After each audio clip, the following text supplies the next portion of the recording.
Hi friends, అందరూ ఎలా ఉన్నారు? నేనైతే చాలా బాగున్నా. ఈరోజు మనం చేసుకోబోయే రెసిపీ వచ్చేసి ఆలుగడ్డ గ్రేవీ కర్రీ.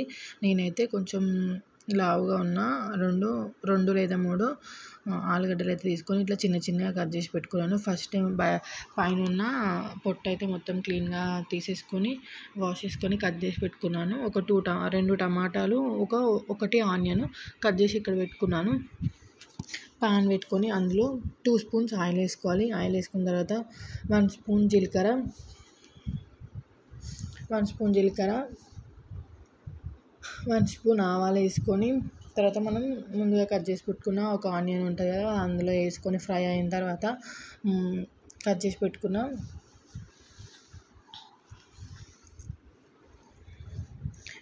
పెట్టుకున్న ఆలుగడ్డలు వేసుకొని అవి బాగా ఆయిల్లో ఫ్రై అవ్వాలి. ఫ్రై అయిన తర్వాత మనము ఒకసారి అన్నీ ఫ్రై అయినా లేదా అని కలుపుకొని 1 స్పూన్ పసుపు, 1 స్పూన్ అల్లం వెల్లుల్లి పేస్ట్ వేసుకోవాలి.